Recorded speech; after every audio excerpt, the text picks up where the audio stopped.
به نظر شما افغانستان از لحاظ معدنی چقدر غنی است؟ چه چیزهایی داره که خاص ساخته افغانستان را از لحاظ منابع معدنیش؟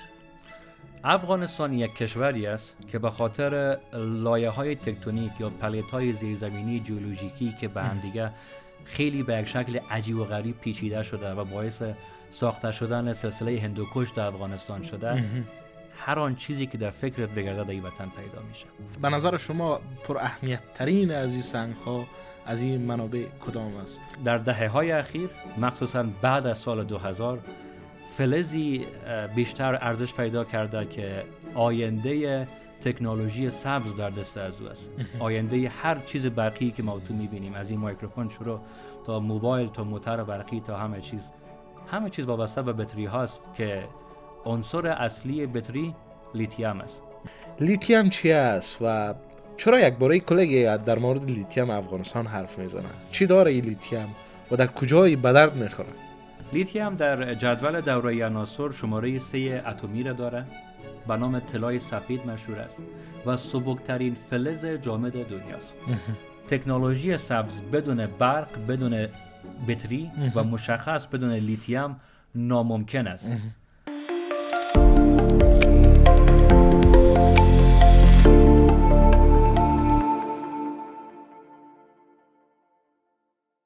منابع معدنی افغانستان از چه اهمیت برخوردار است؟ این منابع شامل کدام موارد هستند؟ لیتیوم چه جایگاهی در میان این منابع دارد؟ در این برنامه مسیر روی حل این سوالات خواهیم پرداخت، ولی در نخست ویدیوی کوتاه.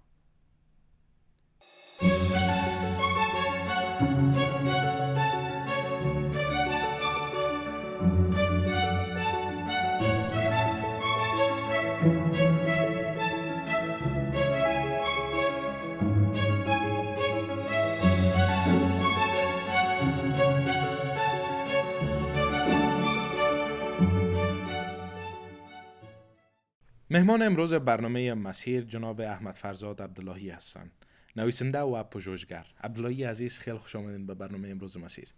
تشکر بابت دعوتت. امیدوار هستم تمام کسایی که ما را میبینن خوب و صحتمند باشن. احترامات تقدیم همگی. ممنونت عزیز، خیلی خوش آمدی به برنامه امروز مسیر. خواهش میکنم.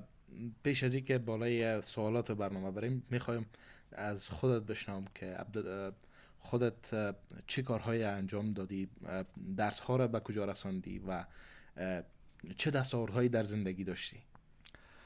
احمد فرزاد عبداللهی متولد سال 78 در تهران بود. درسای ابتدایی مکتب در تهران به پایان رسید. بعد از او کم کم اوضاع وطن بهتر شد. خانواده تصمیم گرفت که دوباره به کابل برگرده. آمدیم به کابل و از روی خوشبختی وارد پانتون پلی‌تکنیک کابل در رشته انجینیری صنایع کیمیاوی شدم. بعدم در این رشته پس دوباره ماستری خودم پایان رساندم و فعلا هم قصد دکترا را دارم انشالله که اگر خواست خداوند متعال باشه شروع کنیمش بخیر. و در این بین علاقه بسیار زیادی به پژوهش درباره مسائل مربوط به افغانستان بودم.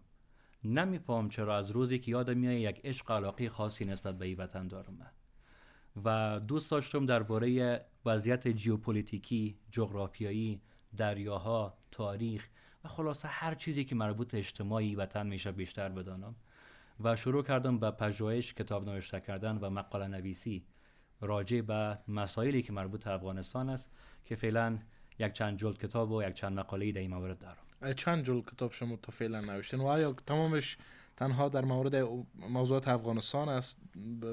مربوط کدام موضوعات بیشتر هستی کتاب هایتان؟ روزگاری که من کتاب نوشته می کردم دوره‌ای بود که همراه با جناب دکتر سیف جمشید رسا ارتباط خیلی نزدیک داشتم و کتابا بیشتر بود انگیزشی و شناخت خودی داره.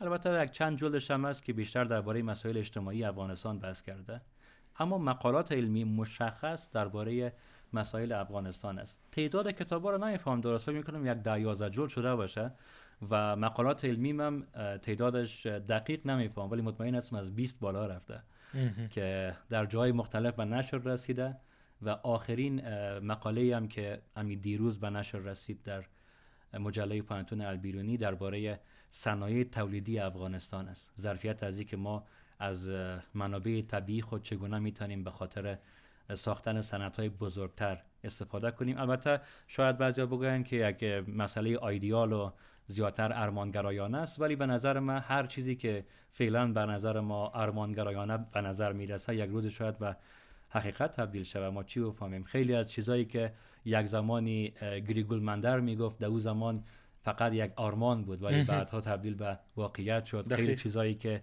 یک زمانی نیکولا تسلا میگفت یک چیز ارمانی بود ولی امروزه موفقیت آمیز شده تمام از اون پروژه.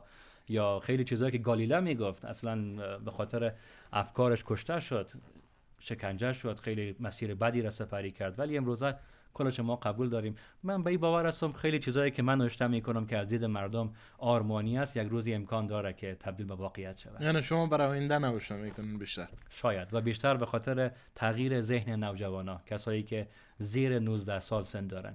من به این باور هستم که کسایی که سنشان فعلا بالای 30 و 35 است، تغییر ذهنیت این مردم ناممکن نیست ولی خیلی دشوار است.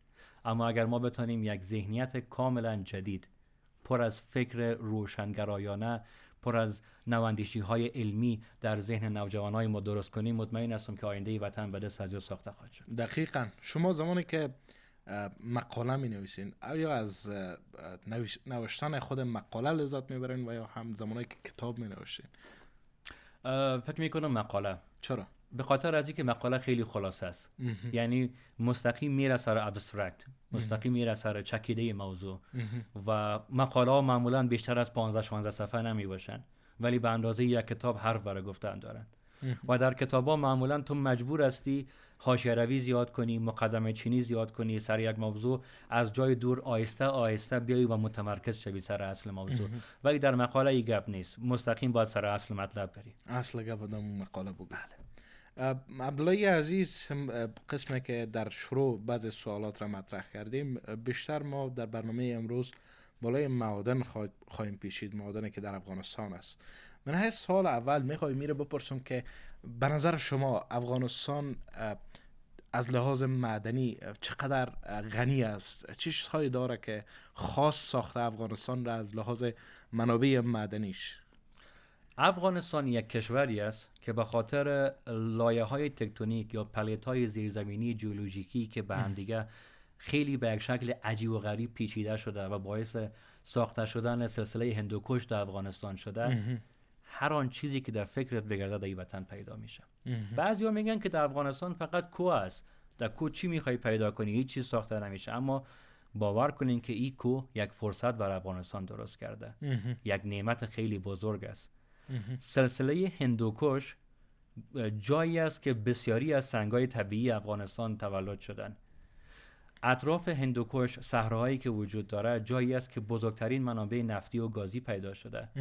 و خاک‌های ریگستانی ما جاهایی است مثل نیمروز که فلزات کمیاب و سبک و سنگین مثل طلا، مثل لیتیوم، مثل یورانیم و کرات پیدا شده جای مختلف.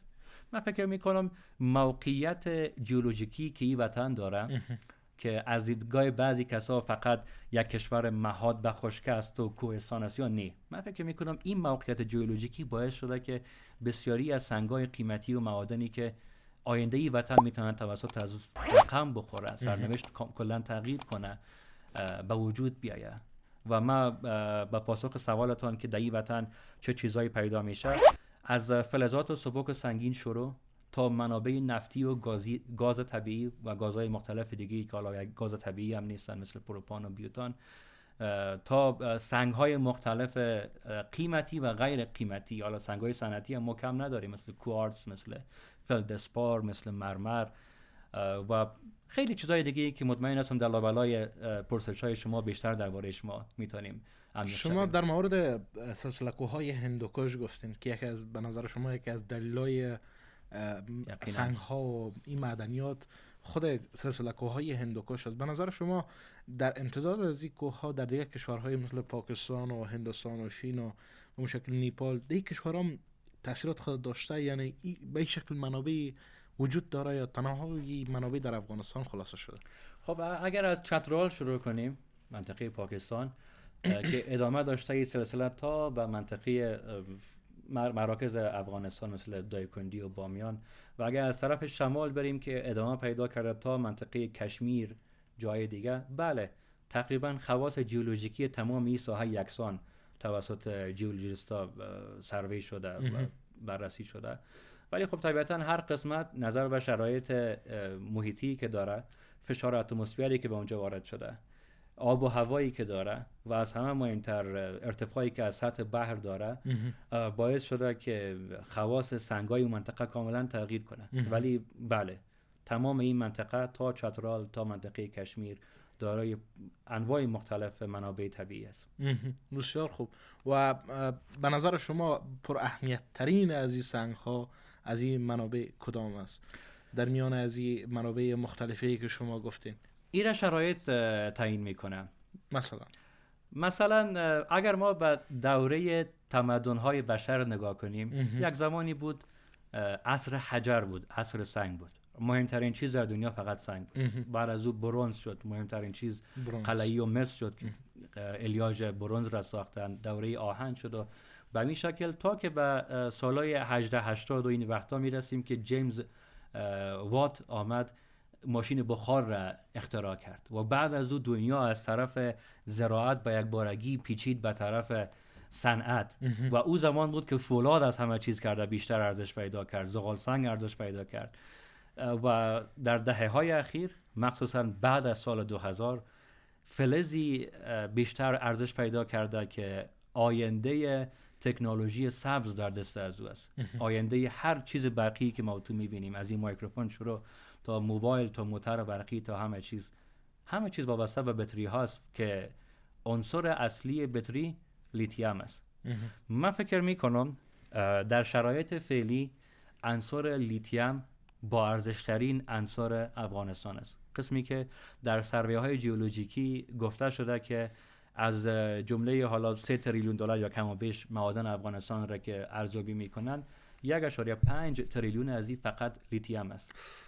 این بیشتر از نصف معادن ما متشکل از عنصر سبک و با ارزش لیتیوم است که به نام طلای سفید هم یاد میشه. طلای سفید.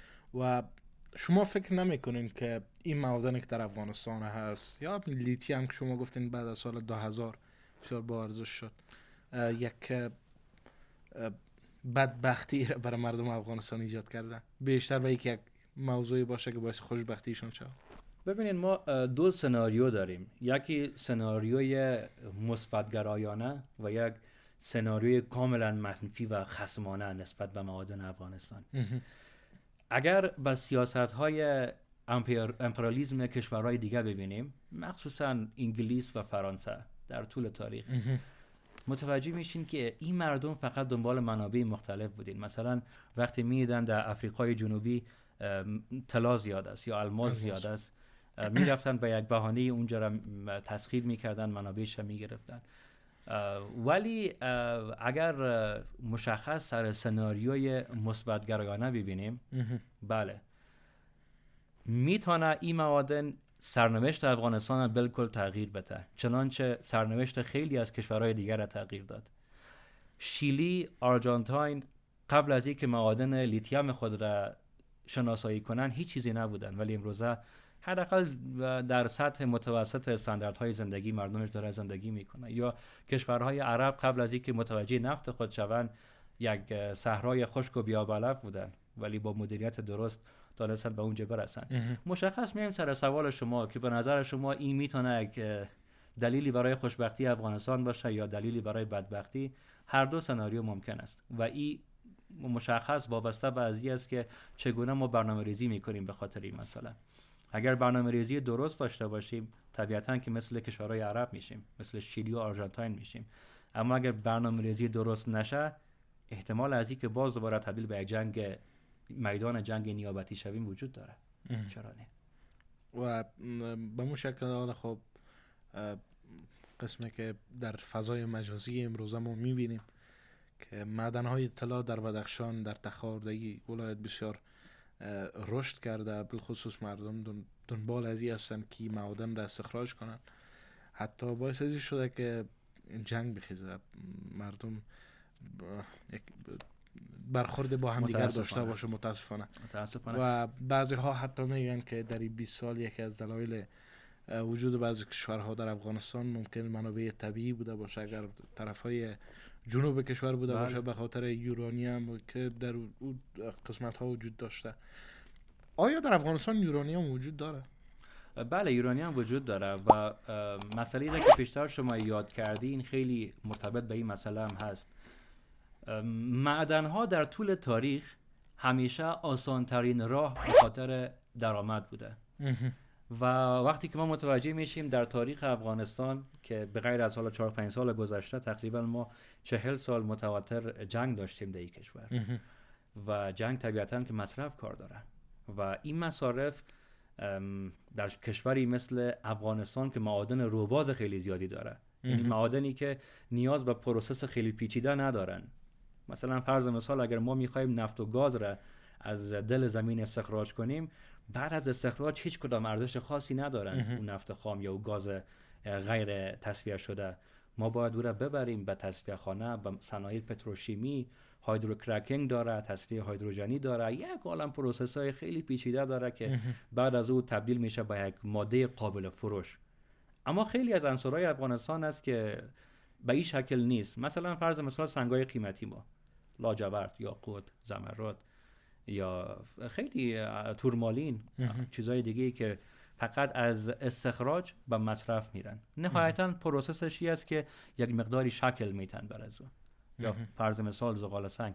و طبیعتا که وقتی که یک منبع عاید آسان در دسترس باشه، اینجاست که تبدیل به یک خطر میشه.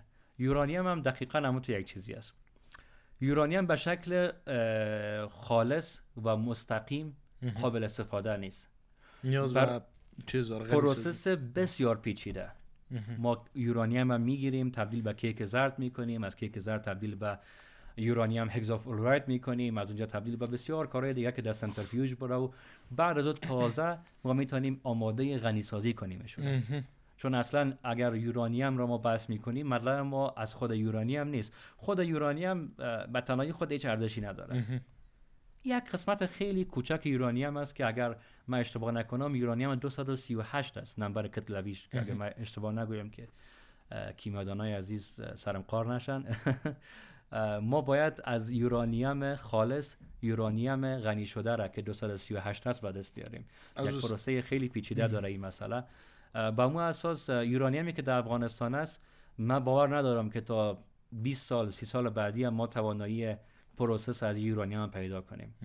بازم میشه همون مسئله‌ای که فقط یا من حیث ماده خام یا من حیث یک وسیله به خاطر عاید زود تبدیلش کنیم و متاسفانه چند وقت پیش مفتراجش کنیم. چند وقت پیش بعد از گزارش‌ها رو من خواندم در مورد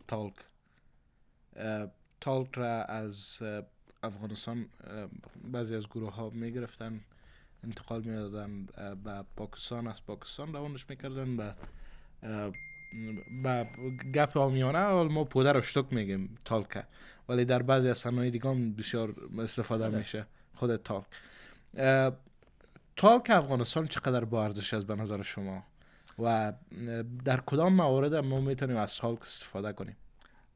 تالک یک جدول بسیار جالب داریم به نام جدول ماوس. اگر شما نام از یادش شنیده باشین، ماوس یک دانشمندی بود که آمد سختی تمام احجار و مواد مختلف را شناسایی کرد و تعیین کرد در جدولی به نام ماوس که نرمترین منرال بوده. نرمترین منرالی که وجود داره تالک شناخته شد از دیدگاه از او و سخت‌ترین منرالی که او شناخت الماس بود. یعنی ما هر منرالی که در دنیا می‌بینیم بین تالک و الماس قرار داره درجه سختیش. به چی معنا اگر بخوایم ساده‌تر بگوییم، یعنی هیچ چیزی در دنیا تا حالا کشف نشده که بتونه الماس را بخراشه و هیچ چیزی هم در دنیا پیدا نشده که نتونه تالک را بخراشانه و این اندازه نرم است. تالک استفاده بسیار زیادی داره چون یک عنصر خیلی نرم است و گفته شما مردم بیشتر درباره صنعت پودر طفلی را میشناسن، اما تالک فقط به خاطر پودر طفل نیست. در صنایع مختلف من حیث ماده خام، ماده پروسسی استفاده میشه. و شما در پالی از این که ما معادن مثلا تالک داریم، یورانیوم داریم، طلا داریم، به اون شکل ما در بعضی از منابع داریم که گفتیم مستقیم اخراج میشه فروخته میشه، مثل بعضی سنگ های قیمتی دیگه. به نظر شما کدام منابع ما خیلی مهم است در پولوی لیتیم؟ البته ما در مورد لیتیم مفصل صحبت میکنیم، ولی به نظر شما دیگه چی خیلی ارزشمند است در میان از این منابع، چیزایی که در زندگی روزمره ما در افغانستان هم کاربرد داره و ارزش از این داره که ما بتونیم در دیگه کشورها هم ایره بفرستیم، و چیزی که امروز استخراج میشه، به نظر شما کدام منابع وجود داره که چنین خصوصیات را داشته باشه؟ یک سوال میخوایم که از خودت بپرسم لازمه. به نظر خودت ارزش مجموعی معادن ما چقدر است؟ سال کدام ریسرچ درباره ازی کندی؟ شاید در حدود 3 تریلیون. گفتم میشه که 3 تریلیون. وقتی که میگن 3 تریلیون بعضیا خیلی هیجانی میشن که اوه 3 تریلیون چقدر پول زیاد. این یک غلط فهمی علمی خیلی خیلی فاحش در افغانستان است. به چند دلیل. اول اینکه 3 تریلیون دلار پول اونقدر زیادی نیست. تنها هزینه نظامی امریکا بودجه‌ای که به خاطر یک سال خود در نظر میگیره 1 تریلیون دلار است. یعنی تمام ارزش معادن ما میشه 3 ساله مصرف نظامی امریکا. درست است این معادن با 3 تریلیون دلار میتونه که افغانستان را از فقر و بدبختی و گرسنگی بکشه بیرون، ولی به هیچ عنوان به تنهایی خود نمیتونه ما را تبدیل به یک ابرقدرت اقتصادی دنیا بکنه. این که کدام معادن در اینجا وجود داره، این معادن شاید نیازمندی خود مردم افغانستان را تأمین کنه، ولی باور کنین که ظرفیت از این ما نداریم که از این منابع به صادرات فکر کنیم یا ای که به جاهای دیگه. یا درباره لیتیم این نظر را ندارم، چون لیتیم ما خیلی زیاد است. منابع لیتیم ما همراه با آرژانتین و شیلی قابل مقایسه است. اما درباره دیگه منابع طبیعی من باور را ندارم. فرض مثال نفت براتون مثال میتونم. نفت، تمام نفت ما فعلا در ولایت سرپل و جوزجان متمرکز شده. البته حوزه تاجیک و حوزه هرات و حوزه آمو دریا و یک حوزه بسیار کوچک در هلمند هم ما نفت پیدا کردیم، ولی اکثرا در سرپل متمرکز است. و این نفت سراجم میگن شاید 200 میلیارد دلار ارزش داشته باشه. خب این به اندازه نیست که حتی مصرف خود ما را تامین کنه. شما در نظر داشته باشین که وقتی که ما از معدن صحبت میکنیم فقط درباره نسل فعلی صحبت نمیکنیم. ما اولادا داریم، نواساها داریم، اونا رو هم در نظر میگیریم. نسل بعدی ما از این خاک حق داره، از این معادن حق داره. چون ما نمیتونیم در نظر نگیریم. وقتی درباره گاز صحبت میکنیم، تمام ساحه‌های گازی افغانستان به شمول شبرغان، یتیم قاق، جرق و داغ، خواجه بولان، جمعه، تمام معادن گازی افغانستان که در نظر بگیریم سر و جمع در حدود 100 میلیارد دلار ارزش داره. به اون اندازه نیست که ما بخوایم به فکر صادرات ازی باشیم. درست است، مثل عینک ما خیلی معدن بزرگی است. گفته میشه که از جمله 10 معدن بزرگ مس در سطح دنیا یا حتی آسیا شاید باشه، نمیفهمم. بعضی منابع غیر رسمی این مسائل را اشاره میکنن. یا مثلا حاجیگک بامیان ما که گفته میشه کلانترین معدن آهن در سطح آسیا هست. یعنی ما همه چیز داریم. معادن سنگ‌های غیر قیمتی صنعتی مثل مرمر، مثل فلدسپار، مثل کوارتز، اگر اشتباه کردم تلفظش ببخشید، داریم که ایام به اون اندازه نیستن که به فکر صادرات ازی باشیم. و سنگ‌های قیمتی ما هم که سر و جمع گفته میشه که زمرد پنجشیر، لاجورد بدخشان و تورمالین نورستان و یاقوت جگدلک سروبی سر و جمع گفته میشه که 250 میلیارد دلار ارزشش است. من بحث خلاصه میکنم، هیچ کدام از معادنی را که ما درباره‌اش صحبت میکنیم معادنی نیستن که به فکر صادرات ازی باشیم. به یک شکل من موافق هستم که از این منابع من حیث ماده خام استفاده کنیم، یک پروسس در افغانستان انجام شه و یک محصول با ارزش تولید شه و بعد از او را ما صادر کنیم. ولی که به شکل ماده خام صادر شه کاملا مخالفش هستم و ظرفیت از این ما نداریم. بسیار زیاد تشکر عبداللهی عزیز. دوستای عزیز یک وقفه کوتاه داریم و زود برمیگردیم.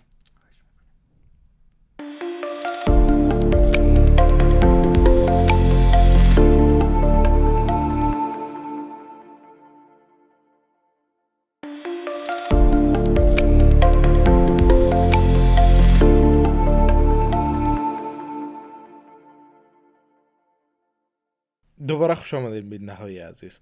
عبدالله عزیز، پیشتر در مورد لیتیم یاد کردین که بیشترین مقدار معادن افغانستان را لیتیم تشکیل میده و ارزش خیلی بالا داره. لیتیم چی است و چرا یک باره کلیگ در مورد لیتیم افغانستان حرف میزنه؟ چی داره این لیتیم و در کجای به درد میخوره؟ 3 سوال بسیار مهم پرسیدی که به نظر من اکثر بیننده ها میخواین بفهمن. از خود لیتیم شروع میکنیم که لیتیم چی است. لیتیم در جدول دوره‌ای عناصر شماره 3 اتمی را داره، به نام طلای سفید مشهور است و سبکترین فلز جامد دنیاست. چرا بعد از سال 2020 و 21 یک دفعی لیتیم سر زبانا افتید؟ یک مسئله بسیار مهم است. 2 دلیل خیلی عمده داره. دلیل اولی است که همه دوره‌های تمدنی بشر را که ما بررسی می‌کنیم می‌بینیم که در یک جای شروع شده و وقتی بشر دیگه نتونسته توسط از اون مواد نیازمندی خود مرفوع بسازه، از او قطع کرده مسئله را رفته به یک عنصر جدید رجوع آورده. مثلا دوره سنگ داشتیم، دوره برنز داشتیم، دوره آهن داشتیم تا اینکه رسیدیم به قرن 19 و 20 که دوره صنعتی بود که بشر شدیداً نیاز به نفت، گاز و زغال سنگ داشت. اما این یک چالش بسیار بزرگ ایجاد کرد. کدام چالش؟ مسئله گلوبال وارمینگ، سرخ شدن لایه اوزون و زیاد شدن گازات گلخانه‌ای که ما امروز می‌بینیم دیگه که چند سال میشه در افغانستان و منطقه ما شاهد برف آنچنانی نبودیم. آیا فشارهای ای که مثلا عربستان فشار بالای امریکا وارد میکرد در قسمت نادن تیل اگر خواستایش قبول نمیکرد یا موضوعات از این قبیل هم شامل از این دلایل بود یا خیر؟ خب ببین، در کل من مطمئن هستم خب که نفت و گازی که عربستان دارن نهایتاً تا 10-15 سال دیگه بیشتر نمیچله، چون همه دنیا به این باور رسیدین که با این نفت و گاز و زغال سنگ ما فقط لایه اوزون را سوراخ کردیم و گازات گلخانه‌ای را زیاد کردیم و دقیقاً همین بحث هم سر از همین است که بعد از سال 2020 و 21 همه دنیا به این توافق رسیدن که باید بریم به طرف تکنولوژی سبز و تکنولوژی سبز بدون برق، بدون بطری و مشخص بدون لیتیم ناممکن است. با مو خاطر من میگم که پادشاهی دنیای عرب به زودی تمام میشه و خودشون هم متوجه این مسئله شدن و دارن سرمایه گذاری خود تغییر میتن به طرف کارهای دیگه. بله، که یعنی میفهمن که دیگه دوره نفت رو به پایان است. 2 دلیل داشت که یک دفعی بعد از سال 2021 مردم با لیتیم آشنا شد در افغانستان.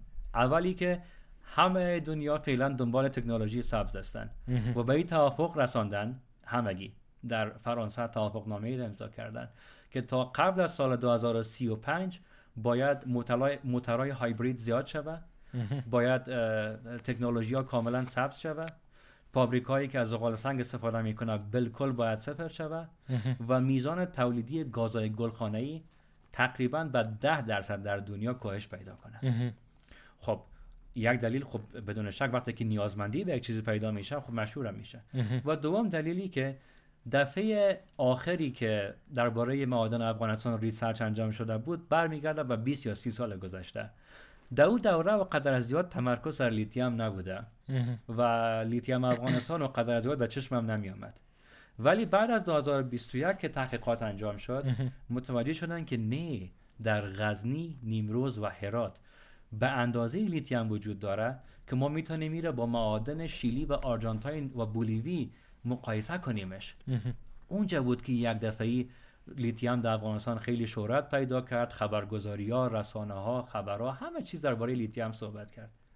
و این که در قسمت آخر سوالتون که از لیتیم ما چی استفاده کرده میتونیم، با لیتیم ما میتونیم بطری بسازیم و تو برای ما چیزی را نام ببر فعلا که از بطری کار نگیره.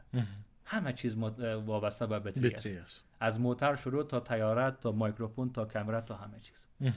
و شما از کشورهای شیلی و آرژانتین هم یاد کردین که کشورها هم خود عنصر لیتیم در خود دارن.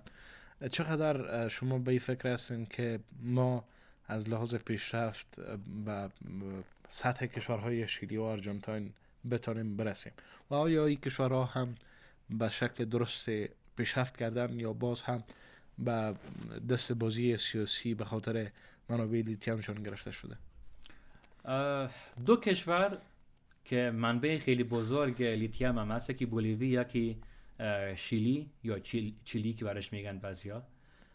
دو سناریوی کاملا متفاوت را درباره معادن لیتیم خود بازی کرده تا امروز. یکیش نسبتا موفق بوده، یکیش قدر زیاد موفق نبوده. من نظرم این است که در آینده ما باید یک سیاست کاملا معتدل بین هر دوی از یار در نظر داشته باشیم. شیلی ها به این باور هستند که نه، ما باید معادن خود به هر بهانه‌ای که میشه استخراج کنیم، پروسس کنیم و اگر نیاز به کمک بین المللی است از آن کمک بگیریم، شرکت های خارجی را دخیل بسازیم و تا جایی موفق هم بودن. ولی بولیویا بسیار زیاد میترسن، میگن به هیچ عنوان نباید ما از منابع بیرونی و خارجی به خاطر استخراج و پروسس معادن لیتیم خود استفاده کنیم. چرا میترسن؟ چون تجربه بد دارن. یک تاریخ خیلی بد را دیدن همگی که کشورهای امپریالیست دنیا در و در دنبال منابع هستن و من به این باور هستم که جنگ جهانی بعدی به هیچ عنوان جنگ سلاح و موشک نخواهد بود، یا جنگ سرد است یا جنگ بیولوژیک است یا هر جنگی که باشه، خب به هر حال بازم به منابع لیتیمی نیاز است و اگر یک کشوری ضعیف باشه و بین قدرت‌های دنیا قرار بگیره، طبیعتاً که مورد حمله قرار میگیره. من به این باور هستم که ما باید یک میانه روی بین دو سیاست شیلی و بولیویا داشته باشیم و در میانه حرکت کنیم. یعنی به او اندازه نترسیم از آمدن متخصصین خارجی ها و به او اندازه واگذار نکنیم همه چیز به دست از او، چون بدون از این ناممکن است که ما بتونیم لیتیم خود را به تنهایی استخراج کنیم. منابع لیتیم افغانستان بیشتر در کدام مناطق افغانستان است؟ به شکل پراکنده است، اما به شکل متمرکز بیشتر در هرات، غزنی و نیمروز گفته شده، ولی بیشتر پراکنده است. استخراج هم میشه؟ صافی عزیز، استخراج که کنی پروسسش نکنی چه فایده؟ اگر قرار باشه، یعنی از جمله چیزهایی هست که نیاز به پروسس خیلی پیچیده داره. اگر قرار باشه که ما معدن لیتیم را پیدا کنیم، سنگ لیتیم را استخراج کنیم و سنگ لیتیم را به تنهایی خودش ما بفروشیم، فکر کنین که 5% از ارزش واقعی از او به ما نمیرسه، حتی کمتر از 5%. اما اگر ما در افغانستان خود ما پروسس سنترش رو داشته باشیم، این را تبدیلش کنیم با پودر، فلوتیشن کنیم، بلیچنگش کنیم، تمام پروسه‌ای که یک لیتیم به خاطر پروسس نیاز داره را انجام بدیم و بعد از او محصولات جانبی لیتیم را ما صادر کنیم، مثل بطری ها، اونجاست که ما تقریبا 70 تا 80% بیشتر میتونیم که نفع داشته باشیم. پس اگر ما استخراجش کنیم یا نکنیم چه فایده‌ای داره وقتی که ما نتونیم از او مواد صنعتی بسازیم؟ فعلا استخراج نه، جریان نداره، ولی به نظرم استخراج فایده‌ای هم نداره. خب اگر ما در یک قسمت از تاریخ بتونیم میره استخراج کنیم، یا با کمک خود ما یا با کمک کمپانی های خارجی، شما فکر نمیکنید که به جای توسعه ممکن یک جنگ جدید را در افغانستان ایجاد بکنه؟ من میخوایم خیلی واقع بینانه صحبت کنم. من باور ندارم که در کمتر از 30 سال یا 40 سال بتونیم ما با استخراج و پروسس لیتیم دست پیدا کنیم. اگرچه کمپانی های خارجی هم کمک با کنن؟ هر سناریو و کمکی که در نظر بگیریم. چرا؟ به خاطر از اینکه فقط مسئله تکنولوژی نیست. در استخراج منابع طبیعی ما نیاز به زیربناها داریم. خب فرض مثال ما این سنگ را استخراج کردم، این تا به پروسس سنتر برسه نیاز به سرک داره. ما باید سرک جور کنیم. این به خاطر اینکه پروسس شود نیاز به انرژی داره. ما باید منابع انرژی را درست کنیم. یک مثال براتون میخوایم، معدن مس عینک را بتونم. معدن مس عینک توسط کمپانی MCC چینایی ها فعلا قرارداد شده. چینایی ها به خاطر که بتونن این معدن را استخراج کنن، 10 شاهراه و سرک دیگه را دارن میسازن. بند برق باغدره کاپیسا را دارن میسازن که منبع انرژی برقی را از اونجا بیارن. بعد 10 تونل در اینجا قرار ساخته شود که این منابع انتقال پیدا کنه، این کیبل‌ها انتقال پیدا کنه. یعنی فقط مسئله تکنولوژی نیست که ما تکنولوژی و متخصصش نداریم، ما زیربناهای از این هنوز نداریم. صافی عزیز، ما هنوز مسئله منابع اطلاعاتی از این نداریم، یعنی به شکل درست هنوز برای ما معلوم نیست که در کجا منابع لیتیم موجود هستند. هر زمانی که ما بعضی ساخت‌هایی مثل سرک‌ها و منابع برقی دست پیدا کردیم. متخصصینش در خود افغانستان تربیت کردیم، مثلا در پانتون پلی‌تکنیک، پانتون کابل، جای دیگه. منابع اطلاعاتی خوب قوی داشتیم که مطمئن شویم که در کجا قرار داره این لیتیوم ما، و تکنولوژی از این را پیدا کردیم. ما میتونیم درباره ازی صحبت کنیم که استخراج کنیم یا نکنیم، که من باور ندارم در کمتر از 20 یا 30 سال تمام از این مسائل به یک بارگی میسر شود.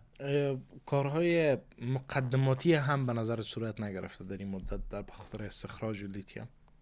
نه خیر، تا حالا هیچ اقدامی صورت نگرفته. تنها اقدامی که صورت گرفته گزارش هایی است که نشان داد که نه، افغانستان از اون چیزی که ما فکر میکردیم خیلی بیشتر لیتیوم پس این گزارش های یعنی علاقمندی هیچ کس را به افغانستان بیشتر نساخته؟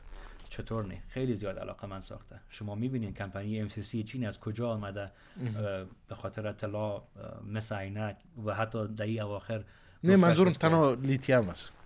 راجع به لیتیوم هیچ کسی تا صحبت نکرده، نه. ولی میگم مطمئن باشین که در عرض 10 الی 20 سال آینده نیازمندی لیتیوم قسم آمار رسمی که گفته میشه 400 برابر بیشتر میشه، افزایش پیدا میکنه، و در اون زمان مطمئن باشین که علاقمندیان بیشتر خواهد شد. پس ما منتظر آینده بشینیم به خاطر استخراج لیتیوم. پس دلخوشی ما هم میمونه به آینده. بسیار زیاد تشکر عبداللهی عزیز. دوستای عزیز، در این وقت یک وقفه کوتاه داریم و زود برمیگردیم.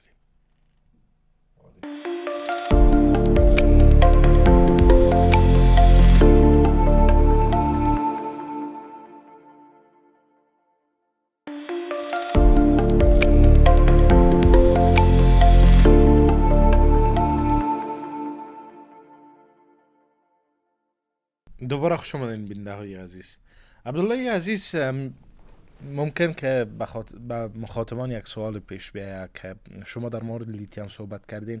آیا این صحبت های شما از یک ریسرچی است که شما خواندین، از ریسرچ های است که خواندین، و یا هم صحبت های خودتان است؟ دوما شما گفتین که منابع موثق نیست در مورد از اینکه دقیقاً جای لیتیوم افغانستان را معلوم بکنه. پس چطور موضوع نیمروز و هرات و غزنی پیش میاد؟ بله. صافی عزیز، در علم تحقیق البته تقسیم بندی ها متفاوت است. تقسیم بندی کدام علم مشخصی نیست. گفته میشه که ما دو نوع تحقیق داریم، یکی تحقیق تجربی، یکی تحقیق کتابخانه‌ای. برای فهمیدن از اینکه لیتیوم دقیقاً در کجاست، تحقیق تجربی فعلا در افغانستان ناممکن است. به خاطر چی؟ به خاطر از اینکه برای تشخیص موقعیت درست لیتیوم ما با دو دستگاه نیاز داریم، یکی XRF یکی XRD.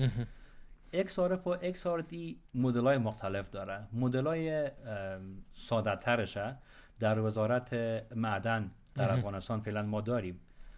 خیلی خرد هستن، شکل تفنگچه را دارن و میتونن یک ساحه بسیار خرد برای ما تشخیص بدن که اینجا کدام عناصر است، لیتیوم داره یا نداره.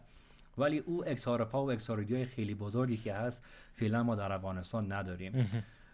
ولی کسایی که داشتن از کشورهای خارجی یا بعضی اطلاعات بسیار خودروزی که خود وزارت معدن توسط XRD های خردی که داشت جمع آوری کرده، در سایت وزارت اطلاعات معدن موجود است، در ریسرچ های بین المللی در گوگل اسکالر موجود است، و تحقیقات هایی که ما انجام دادیم بیشتر کتابخانه‌ای بوده، یعنی خلاصه ای از اون تحقیقات ها بوده.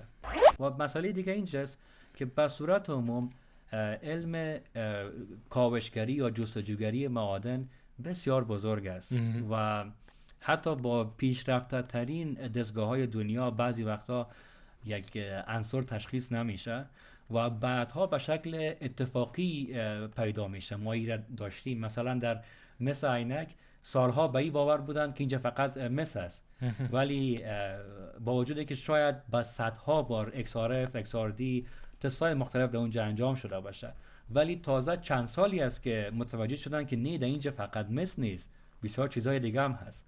یعنی ای که ما چطور متوجه میشیم که در غزنی، هرات و نیمروز دقیقاً لیتیوم هست یا نیست، تمام از یا بر فرض احتمالات قوی است.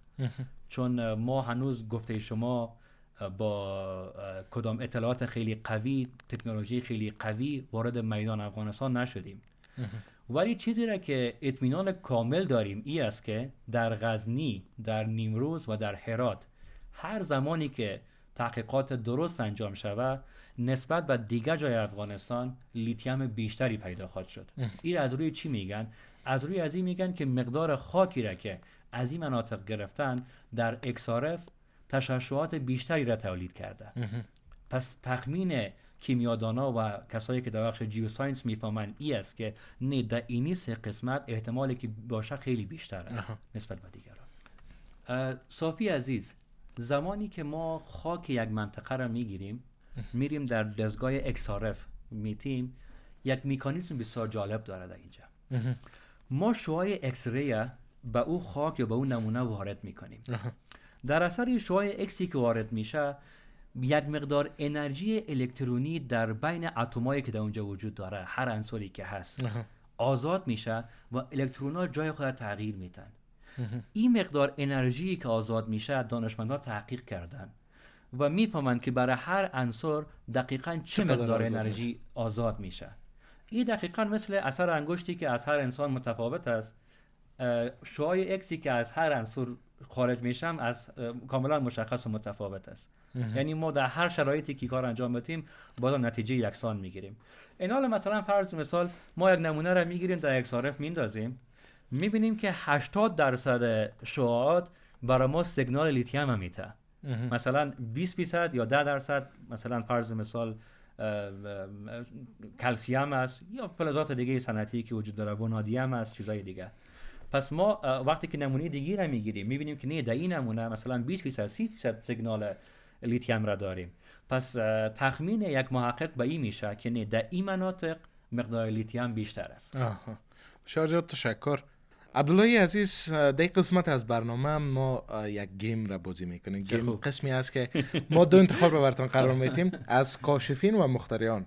چون ما ویدیوهای شما را که اکثرا میبینم بیشتر سر موضوعات علاقه‌مندی زیادتر داریم، به این خاطر از کاشفین و مخترعان است و ما نامایشان میگیرم. شما از بین دو یکی را باید انتخاب کنین و زمانی که انتخاب کردین این را همراه با یک مخترع یا کاشف دیگه در مقایسه قرار میتین و بعدا شما باید یکیش انتخاب کنین. ما از آلفرد نوبل و میخائیل کلاشینکوف آغاز میکنم. شما کدامش انتخاب میکنید؟ و دو شخصی که تا بسیاری وقت همتراز بود زندگیشان، یعنی به حساب مفکوری فکریشان. کلاشینکوف انتخاب نمیکنم. میخائیل کلاشینکوف روسی دانشمندی بود که سلاحی را ساخت که باعث شد خیلی از جنگ‌های بزرگ دنیا از او استفاده کنن. انسان تا هنوز هم استفاده میشه. تا امروز هم استفاده میشه. اگرچه نوبل هم بعد از اینکه تعامل تراینایتروگلیسرین را کشف کرد، ماده انفجاری را، خیلی کشتارهای زیادی رخ داد، اما بعداً پشیمان شد و گفت هر کسی که... چرا پشیمان شد؟ بسیار یک داستان جالب داره. نوبل از جمله محدود کسایی است که تانست واکنش مردم را درباره مرگ خود ببینه. چطور؟ یک روزی در خبرها نشر میشه که نوبل مرده، در صورتی که نوبل خودش نمرده، برادرش فوت کرده بود. اما در روزنامه نوشته کرده بودن که بزرگترین قاتل بشریت نوبل مرد. و وقتی نوبل دید که مردم درباره او چی فکر میکنن شوک خورد و بعد از تصمیم گرفت که نه، تمام پولی که از تعامل گلیسرین پیدا کرده بود را به دولت ببخشه و بگوید که هر کسی که یک کار علمی در راه صلح و بشریت در راه پیشرفت علم انجام بده، این پول ما بر از او میتم که تا امروز این جایزه دوام داره به نام جایزه نوبل. من نوبل انتخاب میکنم. درست. میان آلفرد نوبل و ابن سینا، پدر علم طبابت. بله. ابن سینا کسی است که کتاب قانون الفلطب از او تا 200 سال پیش هم در پانتونای معتبر اروپایی تدریس میشد. ابن سینا کسی است که بنیانگذار طب جدید است و از همه مهمتری که مربوط به سرزمین خراسان قدیم میشد. پس من فکر میکنم که بین کسی که جان مردم هم میگرفت و بین کسی که جان میبخشید بهتر است که ابن سینا انتخاب شد. ابن سینا، درست. ابن سینا و یا هم خوارزمی. خوارزمی هم دانشمند بزرگی بود. تقریبا تمام کامپیوتر و هر چیزی که از الگوریتم استفاده میکنه وابسته به الجبر خوارزمی است. خوارزمی بود که برای اولین بار الگوریتم مفهومش تعریف کرد، بنیانگذار علم الجبر و بسیار معادلات عجیب و غریبی را تانست حل کنه و برش راه حل بسنجه. فکر میکنم طب امروزی هم وابسته به الگوریتم و کامپیوتر و هوش مصنوعی است آها. و فکر میکنم خوارزمی. خوارزمی درست. خوارزمی و یا هم الکساندر فلمینگ. آوه. الکساندر فلمینگ کسی است که بر اولین بار پنیسیلین، یک نوع خاصی از آنتیبیوتیک را کشف کرد و باعث شد که میلیون ها انسان از مرگ حتمی نجات پیدا کنند. ولی بازم فکر میکنم خدمات خوارزمی بیشتر است پس خوارزمی. خوارزمی و یا هم ابن هیثم. ابن هیثم کسی که قوانین انکسار نور را تشریح کرد. هر چیزی که فعلا ما میبینیم که لنز داره در اثر تلاش‌های ابن هیثم است و از عینک شروع تا تلسکوپ تا میکروسکوپ و حتی تا کمره‌ای که فعلا ما و شما را داره ثبت میکنه. نظر به از این که خدمات کمره در قرن فعلی خیلی بیشتر است برای انتشار علم، پس فکر میکنم ابن هیثم حقش است. ابن هیثم درست. ابن هیثم و یا هم نیکولا واویلوف. واویلوف روسی کسی که باعث شد تغییرات بسیار زیادی در ژنتیک گندم، جو و جواری بیاره. او باور داشت که با زمینای زراعتی محدودی که دنیا داره میلیاردها انسان نمیتونن غذا بخورن و او در مقابل فشارهای بسیار شدید سیاسی که از طرف استالین داشت مقاومت کرد و در نهایت کاری کرد که شهکار است. شما میفهمین در مرکز تحقیقاتی واویلوف با وجود از اینکه با تنها تن مواد مختلف غذایی بود، از او هیچ کسی استفاده نکرد. خودش و تمام کارمندایش از گرسنگی مردن، اما نخواستن که از اون نمونه‌های تحقیقاتی بردارن به خاطر از اینکه ما و تو امروز زنده باشیم. ما به پاس همی خدمتش می‌خوایم که واویلوف انتخاب کنه.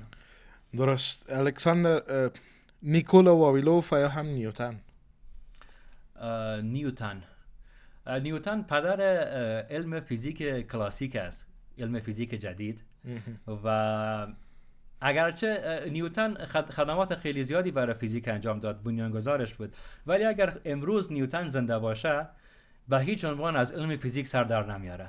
چرا؟ چون به اندازه فیزیک دیگر رشد کرده که به خیلی کسایی بیشتر از نیوتن نیاز است، ولی خدمات زیادی انجام داده. ولی من فکر میکنم واویلوف حقش است چون از جان خود گذشت به خاطر بشریت.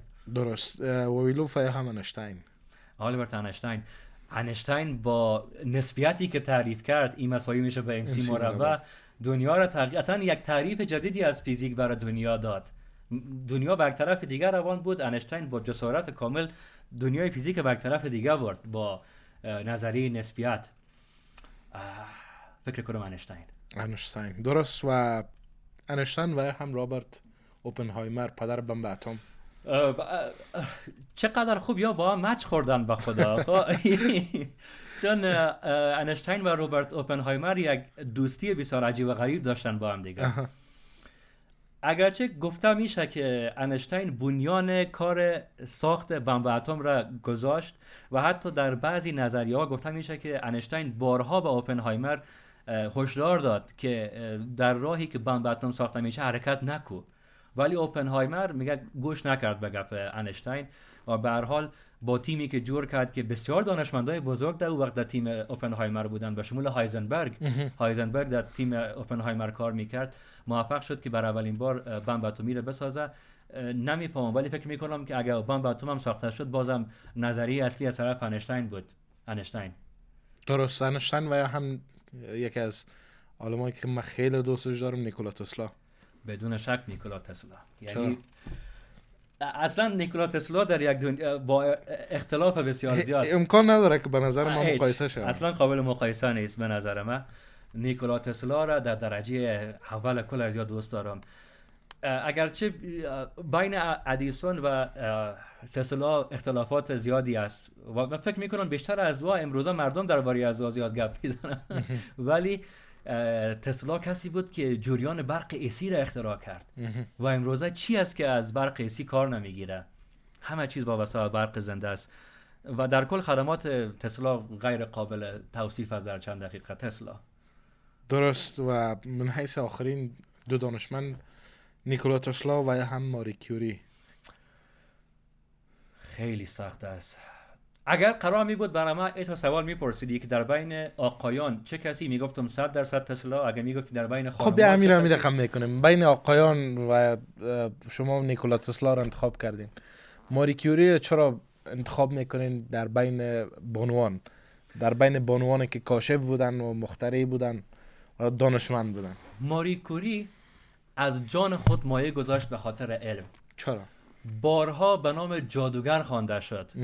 خواستن بکشنش، تهدیدش کردن، شکنجه کردنش، اما در او حالتی که اقدر فشار سیاسی و اجتماعی سرش زیاد بود تانست 2 جایزه نوبل در 2 بخش کاملا متفاوت، فیزیک و کیمیا را به دست بیاره.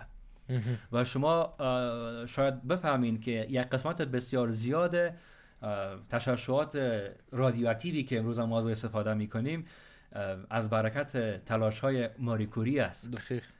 من فکر میکنم که در بین خانم‌ها باید ماری کوری و در بین آقایان نیکولا تسلا را انتخاب کنم. دو انتخاب خیلی عالی. بسیار زیاد تشکر عبداللهی تشکر عزیز از که در برنامه حضور پیدا کردین. خواهش برنامه می‌کنم. پرمحتوایی داشتیم. کاملا در خدمتتان است در صورتی که اگر شما نظر، پیشنهاد و انتقاد داشته باشین و مخاطبین به گوش هستن.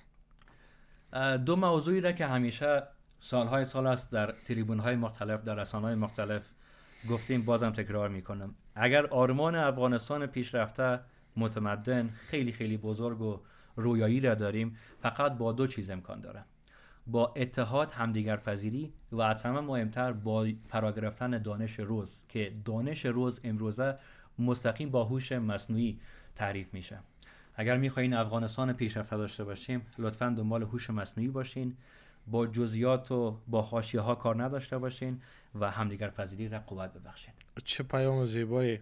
و هوش مصنوعی به نظر من کسی که در عصر کنونی هماهنگ با هوش مصنوعی پیش نره، فکر میکنم خیلی پس میمونه، چون هوش مصنوعی انسان را سوپر هیومن میسازه. و بسیار زیاد تشکر عبداللهی عزیز که در برنامه حضور پیدا کردیم. برنامه خیلی عالی داشتیم. امید که از برنامه بینده ها هم لذت برده باشن و از برنامه موضوعات خوب را گرفته باشن. تشکر از شما بینده های عزیز از اینکه تا فعلا با ما همراه بودین. فراسکست را دنبال کنین تا از برنامه های بعدی ما آگاه شوین. تا برنامه بعد، بدرود.